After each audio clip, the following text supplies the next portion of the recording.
जय हिंद दोस्तों। आपका अपने यूट्यूब चैनल क्रैक एसएससी में स्वागत है।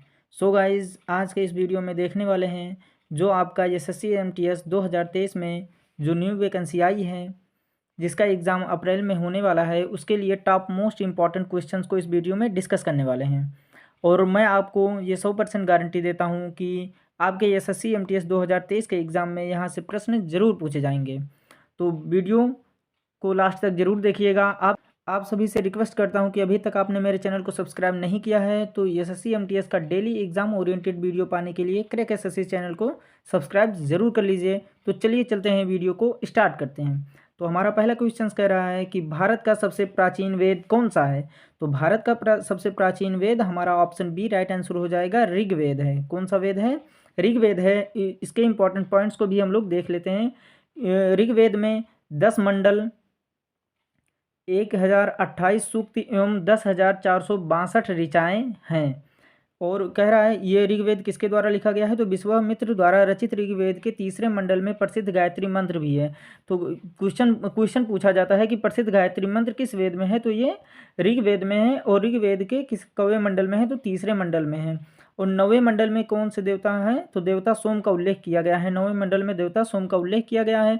और ऋग्वेद में इंद्र के लिए 250 और अग्नि के लिए 200 ऋचाओं की रचना की गई है। तो इन इंपॉर्टेंट पॉइंट्स को भी आप लोग जरूर ध्यान रखिएगा। इससे एक क्वेश्चंस के अनुसार इंपॉर्टेंट पॉइंट्स की वजह से कई क्वेश्चंस के आंसर आपको मिल जाते हैं। आगे कह रहा है कि बिंबिसार मगध की गद्दी पर कब बैठा था। तो बिंबिसार जो था ये मगध की गद्दी पर कब बैठा था? तो हमारा ऑप्शन ए राइट आंसर हो जाएगा, 544 ईसा पूर्व में बैठा था। आगे देखते हैं, इसके भी इंपॉर्टेंट पॉइंट्स को हैं, इसको भी देख लेते हैं कि बिंबिसार हरेक वंश का संस्थापक था। बिंबिसार जो था हरेक वंश का संस्थापक कौन था? क्वेश्चन बनता है तो राइट आंसर हो जाएगा हमारा बिंबिसार था।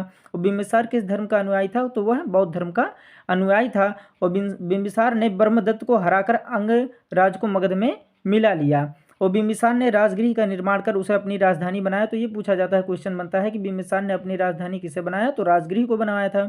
और महात्मा बुद्ध की सेवा में बिंबिसार ने राजवैद्य जीवक को भेजा था। ये भी क्वेश्चन पूछा जाता है, कई एग्जाम में पूछा जाता है, एसएससी के, रेलवे के सभी एग्जामों में पूछा जाता है कि महात्मा बुद्ध की सेवा में बिंबिसार ने किसको भेजा था? तो राजवैद्य जीवक को भेजा था। और बिंबिसार की हत्या उसके पुत्र अजातशत्रु ने कर दी थी। तो इन सभी इंपॉर्टेंट पॉइंट्स को आप लोग जरूर ध्यान रखिएगा। आगे कह रहा है कि भारत पर पहला सफल आक्रमण करने वाला अरब शासक कौन था?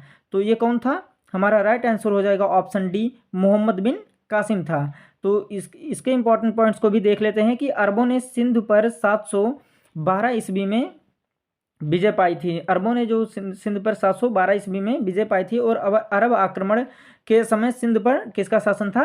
तो दाहिर का शासन था। इस इंपॉर्टेंट पॉइंट्स को भी आप लोग जरूर ध्यान रखिएगा। आगे कह रहा है मुगल वंश का संस्थापक कौन था?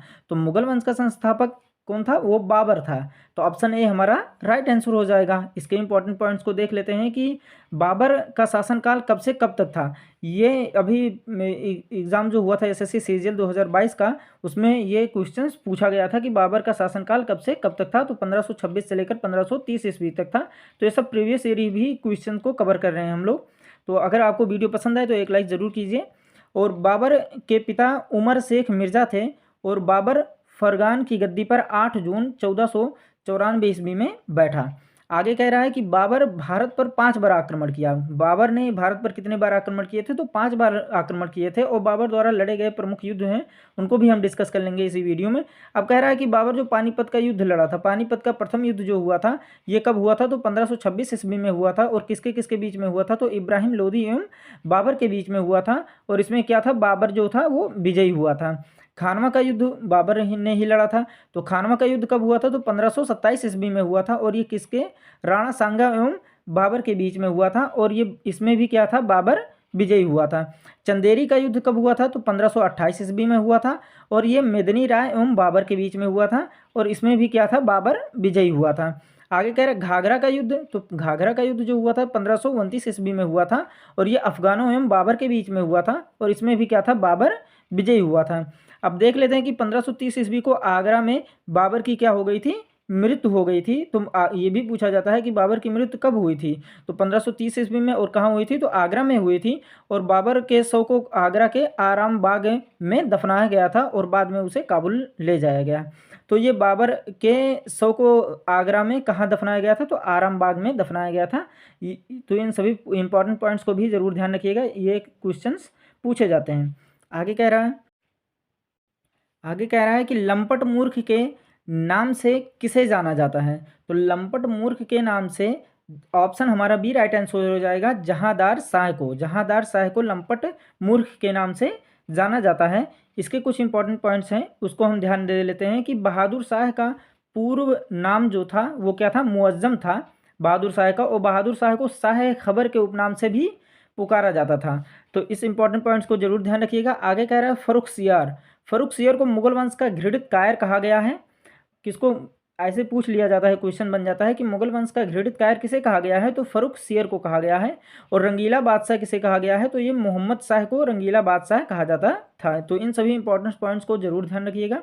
आगे कह रहा है डिवाइन कॉमेडी किसकी रचना है, तो डिवाइन कॉमेडी जो है ये ऑप्शन ए हमारा राइट आंसर हो जाएगा, दांते की रचना है। आगे कह रहा है कि इसके इंपॉर्टेंट पॉइंट्स को देख लेते हैं कि दांते को पुनर्जागरण का अग्रदूत माना जाता है। दांते को ही क्या कहा जाता है, पुनर्जागरण का अग्रदूत माना जाता है। और दांते का जन्म कहाँ हुआ था, इटली के फ्लोरेंस नगर में हुआ था। और इटली के फ्लोरेंस नगर में ही पुनर्जागरण का प्रारंभ माना जाता है ना। तो यहाँ देखिए लिखा हुआ है कि पुनर्जागरण का प्रारंभ भी इटली के फ्लोरेंस नगर से माना जाता है। तो इस इंपॉर्टेंट पॉइंट्स को जरूर ध्यान रखिएगा। आगे कह रहा है कि भूगोल का जनक किसे कहते हैं, तो भूगोल का जनक किसे कहते हैं देख लेते हैं। तो हमारा ऑप्शन सी राइट आंसर हो जाएगा, हिकेटियस को। किसको कहते हैं, हिकेटियस। हिकेटियस। आगे देखते हैं और देखें भाई, पोलिडोनियम। पोलिडोनियम को क्या कहा जाता है, पोलिडोनियम क्या हुआ था, तो भौतिक भूगोल का जनक इन्हें कहा जाता है। भौतिक भूगोल का जनक किसको कहा जाता है, तो पोलिडोनियम को। और मार्टिन बैहम को, मार्टिन बैहम को क्या कहा जाता है, विश्व ग्लोब का निर्माता। विश्व ग्लोब का निर्माता कौन है, वो मार्टिन बैहम है। और यहाँ कार्ल ओ सावर, कार्ल ओ सावर क्या है, ये सांस्कृतिक भूगोल का जनक है। तो सांस्कृतिक भूगोल के जनक कौन है, कार्ल ओ सावर हैं। हिकेटियस ये क्या है, भूगोल का जनक है। और मार्टिन बैहम ये किसके हैं, विश्व ग्लोब का निर्माता ये इसके हैं। और पोलिडोनियम, पोलिडोनियम ये कौन है, भौतिक भूगोल का जनक है। तो इन सभी इंपॉर्टेंट पॉइंट्स को भी आप लोग जरूर ध्यान रखिएगा। आगे कह रहा है कि जनसंख्या के दृष्टिकोण से विश्व का दूसरा सबसे बड़ा देश कौन सा है, तो विश्व का दूसरा सबसे बड़ा देश कौन सा होगा, तो ये हमारा राइट आंसर हो जाएगा, ऑप्शन बी भारत हो जाएगा। कौन है, विश्व का दूसरा सबसे बड़ा देश है जनसंख्या की दृष्टि से, तो भारत है। और पहला कौन सा है, तो पहला हमारा ऑप्शन ए राइट हो जाएगा, ये चीन हो जाएगा। पहला विश्व का जनसंख्या की दृष्टि से विश्व का पहला सबसे बड़ा देश कौन सा है, तो वो चीन है। और दूसरा सबसे बड़ा देश कौन है, तो वो कौन सा है, भारत है। और तीसरा सबसे बड़ा देश कौन सा है, वो संयुक्त राज्य अमेरिका है। और चौथा कौन है, इंडोनेशिया है। तो इन सभी इंपॉर्टेंट पॉइंट्स को जरूर ध्यान रखिएगा। आगे कह रहा है संविधान निर्माण की प्रक्रिया में कुल कितना समय लगा, तो संविधान निर्माण की प्रक्रिया में कुल कितना समय लगा, तो ऑप्शन ए राइट आंसर हो जाएगा, 2 वर्ष 11 महीना और 18 दिन लगा था। इसके इंपॉर्टेंट पॉइंट्स को देख लेते हैं कि संविधान सभा की प्रमुख समितियां और उनके अध्यक्ष, तो संचालन समिति कौन थे, के अध्यक्ष कौन थे, तो डॉक्टर राजेंद्र प्रसाद थे। और संघ संविधान समिति के अध्यक्ष कौन थे, पंडित जवाहरलाल नेहरू थे। और प्रांतीय संविधान समिति के अध्यक्ष कौन थे, सरदार वल्लभ भाई पटेल थे। और प्रारूप समिति के अध्यक्ष कौन थे, डॉक्टर भीमराव अंबेडकर थे। और संघ शक्ति समिति के अध्यक्ष कौन थे, तो ये पंडित जवाहरलाल नेहरू थे। इन सभी इंपॉर्टेंट पॉइंट्स को जरूर ध्यान रखिएगा। और भी हैं, कह रहा है कि संविधान को 26 नवंबर 1949 ईस्वी को पारित किया गया। तब इसमें कुल 22 भाग, 395 अनुच्छेद और 8 अनुसूचियां थीं जब पारित किया गया था 26 नवंबर 1949 को। लेकिन अब वर्तमान में है 22 भाग, 395 अनुच्छेद और अब 12 अनुसूचियां हो गई हैं। तो इस इंपॉर्टेंट पॉइंट्स को भी जरूर ध्यान रखिएगा। आगे कह रहा है कि प्रकाश वर्ष किसका मात्रक है, तो प्रकाश वर्ष किसका मात्रक है, हमारा ऑप्शन डी राइट आंसर हो जाएगा। किसका हो जाएगा, दूरी का मात्रक है। और इसके इंपॉर्टेंट पॉइंट्स को देख लेते हैं कि एक प्रकाश वर्ष बराबर होता है 9.46 इंटू 10⁻15 मीटर होता है। तो ये 10⁻15 मीटर हो जाएगा। और दूरी मापने की सबसे बड़ी इकाई कौन सी है, वो पारसेक है। और एक पारसेक बराबर होता है 3.26 प्रकाश वर्ष होता है। और अगर इसको मीटर में देखा जाए तो 3.08 इंटू 10 पर पावर 16 मीटर हो जाएगा। तो इन सभी इंपॉर्टेंट पॉइंट्स को जरूर ध्यान रखिएगा। आगे कह रहा है कि पदार्थ की कितनी अवस्थाएं हैं, तो पदार्थ की कितनी अवस्थाएं हैं, तो ये 5 अवस्थाएं हैं। हमारा राइट आंसर हो जाएगा 5। आगे कह रहा है कि इसके इंपॉर्टेंट पॉइंट्स को देख लेते हैं कि ठोस, द्रव, गैस, ये पांचों कौन कौन से हैं, तो ठोस हो जाएगा, द्रव हो जाएगा, गैस, प्लाज्मा और बोस आइंस्टाइन कंडेंसेट। हाँ, तो ये हैं पांचों अवस्थाएं। और जल जो होता है पदार्थ की तीनों भौतिक अवस्थाओं में होता है। जल जो होता है ठोस, द्रव और गैस तीनों अवस्थाओं में होता है। तो इस इंपॉर्टेंट पॉइंट्स को जरूर ध्यान रखिएगा। आगे कह रहा है कि सिरका में कौन सा अम्ल पाया जाता है, तो सिरका में कौन सा अम्ल पाया जाता है, तो हमारा ऑप्शन सी राइट आंसर हो जाएगा, एसिटिक अम्ल। तो आगे देखते हैं सिट्रिक अम्ल। सिट्रिक अम्ल किस में पाया जाता है, तो ये संतरा और नींबू, मतलब खट्टे फलों में ये पाया जाता है, संतरा एवं नींबू में पाया जाता है सिट्रिक अम्ल। टार्टरिक अम्ल किस में पाया जाता है, ये इमली में पाया जाता है। और लैक्टिक अम्ल किस में पाया जाता है, तो ये दही में पाया जाता है। इन सभी फैक्ट्स को आप लोग जरूर ध्यान रखिएगा। आगे कह रहा है कि मत्स्य पालन का अध्ययन क्या कहलाता है, तो मत्स्य पालन का अध्ययन क्या कहलाता है, हमारा ऑप्शन डी राइट आंसर हो जाएगा, पिसीकल्चर। क्या कहलाता है, पिसीकल्चर हमारा राइट आंसर हो जाएगा। आगे भी देख लेते हैं, ऑप्शन ए, बी और सी को के से रिलेटेड कुछ देख लेते हैं। तो ऑप्शन ए कह रहा है एंथोलॉजी। एंथोलॉजी ये किसका अध्ययन होता है, तो ये पुष्पों का अध्ययन होता है एंथोलॉजी। एपीकल्चर किसका होता है, मधुमक्खी पालन का अध्ययन होता है एपीकल्चर। और एंटोमोलॉजी क्या होता है, ये होता है कीटों का अध्ययन होता है। तो इन सभी इंपॉर्टेंट पॉइंट्स को भी जरूर ध्यान रखिएगा, आगे की शिफ्टों में पूछे जा सकते हैं, आगे जो भी एग्जाम आएंगे। आगे कह रहा है जीव विज्ञान का जनक किसे कहते हैं, तो जीव विज्ञान का जनक किसे कहते हैं, ऑप्शन ए हमारा राइट आंसर हो जाएगा, अरस्तु को। अरस्तु को कहते हैं जीव विज्ञान का जनक कहते हैं। और लैमार्क और यहाँ देख लेते हैं, लैमार्क और ट्रेविरेनस जो है, इन्हें जीव विज्ञान शब्द का प्रयोग सबसे पहले किया था। जीव विज्ञान शब्द का प्रयोग सबसे पहले किसने किया था, तो लैमार्क और ट्रेविरेनस ने किया था। आगे इसके इंपॉर्टेंट पॉइंट्स को देख लेते हैं कि अरस्तु को जंतु विज्ञान का जनक भी कहते हैं। अरस्तु को जीव विज्ञान का जनक और जंतु विज्ञान का जनक दोनों किसे कहते हैं, अरस्तु को ही कहा जाता है। और लीनियस को आधुनिक वर्गीकरण का पिता कहते हैं। तो इस इंपॉर्टेंट पॉइंट्स को भी जरूर ध्यान रखिएगा, बहुत कई बार पूछा जाता है कि आधुनिक वर्गीकरण का पिता किसे कहते हैं, तो वो हो जाएंगे लीनियस हो जाएंगे। तो इस इंपॉर्टेंट पॉइंट्स को जरूर ध्यान रखिएगा। आगे कह रहा है कि आमाशय में निकलने वाले जठर रस में कौन सा एंजाइम होते हैं, तो आमाशय में निकलने वाले जठर रस में कौन सा एंजाइम होता है, तो एंजाइम ऑप्शन ए हमारा राइट आंसर हो जाएगा, रेनिन होता है।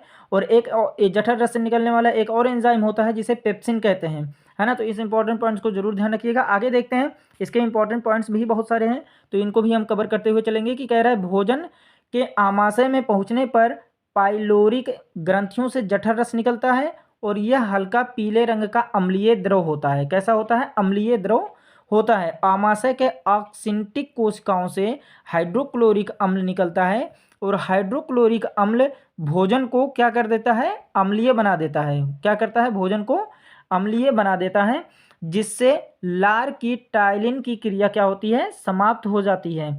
आगे कह रहा है कि पेप्सिन प्रोटीन को खंडित कर पेप्टोन में बदल देता है। पेप्सिन का क्या काम है, वो प्रोटीन को खंडित करके पेप्टोन में बदल देता है। और रेनिन जो होता है, ये दूध की धुली हुई प्रोटीन केसिनोजेन को ठोस प्रोटीन कैल्शियम पैराकेसिनेट के रूप में बदल देता है। तो ये इसका इंपॉर्टेंट पॉइंट्स था, तो ये ध्यान में जरूर रखिएगा, इससे कई क्वेश्चंस के आंसर बन सकते हैं, है ना। आगे कह रहा है किन्हेरी की गुफाएं कहाँ स्थित हैं, तो किन्हेरी की गुफाएं कहाँ स्थित हैं, ऑप्शन ए राइट आंसर हो जाएगा, मुंबई में।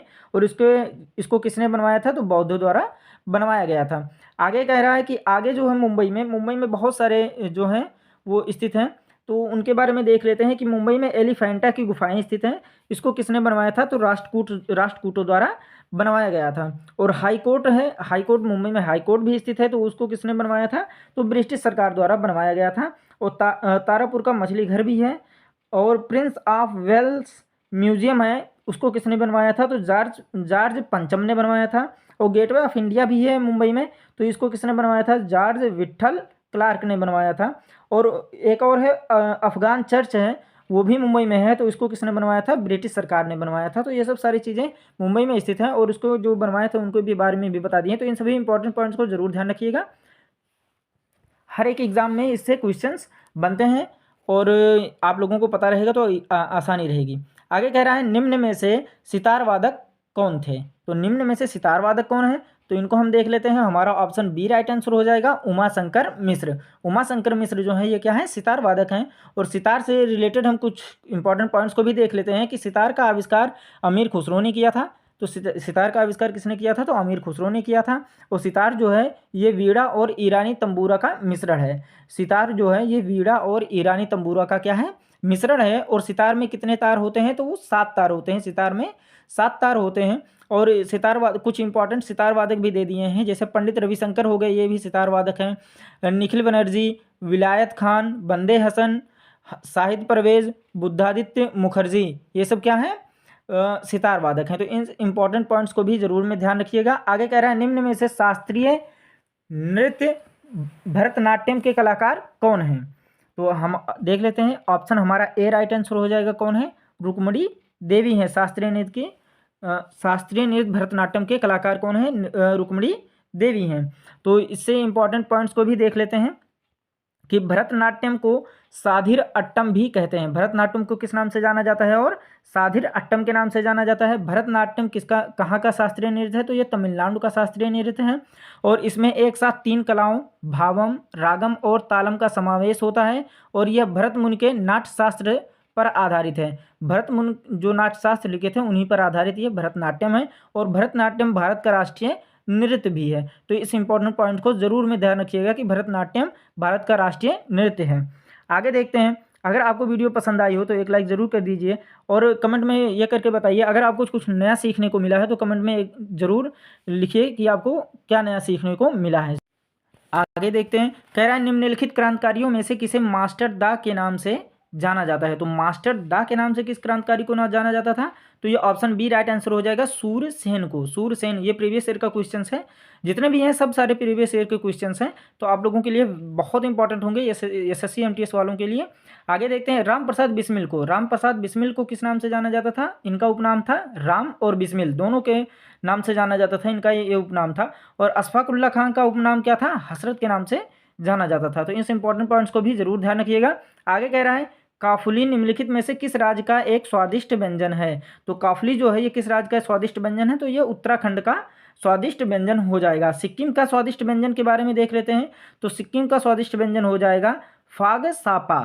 क्या हो जाएगा, फाग सापा। सिक्किम का फाग सापा ये क्या हो जाएगा, स्वादिष्ट व्यंजन हो जाएगा। पंजाब का स्वादिष्ट व्यंजन क्या है, मक्के की रोटी और सरसों का साग, ये पंजाब का स्वादिष्ट व्यंजन है। आगे देख लेते हैं असम का। तो असम का हो जाएगा मासोर टेंग करी। क्या हो जाएगा, मासोर टेंग करी हो जाएगा। तो इस इंपॉर्टेंट पॉइंट्स को जरूर ध्यान रखिएगा। आगे देख लेते हैं कि यूनिसेफ इंडिया के नए नेशनल एम्बेसडर कौन बने हैं। तो यूनिसेफ इंडिया के नए नेशनल एम्बेसडर कौन बने हैं, तो ऑप्शन डी राइट आंसर हो जाएगा, आयुष्मान खुराना है। तो इसके इंपॉर्टेंट पॉइंट्स को भी देख लेते हैं कि यूनिसेफ मतलब यूनाइटेड नेशनल चिल्ड्रंस फंड, तो इसका क्या होता है, संयुक्त राष्ट्र बाल कोष होता है। यूनिसेफ का फुल फॉर्म है कि यूनाइटेड नेशनल चिल्ड्रंस फंड होता है, और इसका संयुक्त राष्ट्र बाल कोष होता है। आगे देखते हैं कि इसका स्थापना कब हुआ था। तो 11 दिसंबर 1946 ईस्वी को इसकी स्थापना हुई थी। और मुख्यालय कहाँ पर है, न्यूयॉर्क अमेरिका में है। और प्रमुख कौन है इसके, तो कैथरीन रसेल हैं। और अध्यक्ष कौन है, टोरे हैट्रम हैं। तो इस इंपॉर्टेंट पॉइंट्स को भी जरूर ध्यान रखिएगा। आगे कह रहा है नीति आयोग के सीईओ कौन बने हैं। तो नीति आयोग के सीईओ कौन है, तो हमारा ऑप्शन का राइट आंसर हो जाएगा, ऑप्शन ए राइट आंसर हो जाएगा, वीवीआर सुब्रमण्यम, वीवीआर सुब्रमण्यम हो जाएगा। आगे देखते हैं, इसके इंपॉर्टेंट पॉइंट्स को देख लेते हैं। NITI Aayog national institution for transforming India, तो कह रहा है स्थापना इसकी कब हुई थी, 1 जनवरी 2015 को हुई थी। और मुख्यालय कहाँ है, नई दिल्ली है। और अध्यक्ष कौन है, नरेंद्र मोदी हैं। मतलब जो भी प्रधानमंत्री होते हैं वही अध्यक्ष होते हैं इसके। और उपाध्यक्ष कौन, इस समय नरेंद्र मोदी प्रधानमंत्री हैं, इसलिए नरेंद्र मोदी हैं। उपाध्यक्ष कौन है, सुमन के बेरी हैं। तो इस इंपॉर्टेंट पॉइंट्स को जरूर ध्यान रखिएगा। आगे कह रहा है भारत की पहली हाइड्रोजन ट्रेन वंदे मेट्रो कब तक शुरू की जाएगी। ये हमारा राइट आंसर हो जाएगा कि ऑप्शन बी राइट आंसर हो जाएगा, दिसंबर 2023 से। आगे देखते हैं, कह रहा है कि भारतीय सेना के नए उप प्रमुख कौन बने हैं। तो भारतीय सेना के नए उप प्रमुख कौन बने हैं, MV Suchendra Kumar, option A right answer हो जाएगा। MB सुचेंद्र कुमार बने हैं। इसके इंपॉर्टेंट पॉइंट्स को देख लेते हैं कि इसकी स्थापना कब हुई थी। 1 अप्रैल 1895 ईस्वी को हुई थी। 1 अप्रैल 1895 ईस्वी को हुई थी। मुख्यालय कहाँ है? नई दिल्ली है। और थल सेना दिवस कब मनाया जाता है? 15 जनवरी को मनाया जाता है। और प्रमुख कौन है? जनरल मनोज पांडे हैं। तो इस इंपॉर्टेंट पॉइंट्स को जरूर ध्यान रखिएगा। आगे कह रहा है विश्व हिंदी सम्मेलन 2023 की मेजबानी किस देश ने की है? तो किस देश ने की है? तो ये ऑप्शन सी राइट आंसर हो जाएगा, फिजी हो जाएगा। फिजी ने की थी। और इसके इंपॉर्टेंट पॉइंट्स को देख लेते हैं कि क्या है, संस्करण 12वां है। और ये इसका थीम क्या है? थीम है Hindi traditional knowledge to artificial intelligence. तो इस इंपॉर्टेंट पॉइंट्स को जरूर ध्यान रखिएगा। तो आप लोगों को अगर ये वीडियो अच्छी लगी हो तो एक लाइक जरूर कीजिएगा और चैनल को सब्सक्राइब जरूर कर लीजिए अगर ऐसे ही एग्जाम ओरिएंटेड वीडियो पाने के लिए। और अगर आपने इस चैनल से कुछ नया सीखा हो तो कमेंट में ज़रूर बताइएगा। तो मिलते हैं नेक्स्ट वीडियो में, तब तक के लिए take care and bye bye.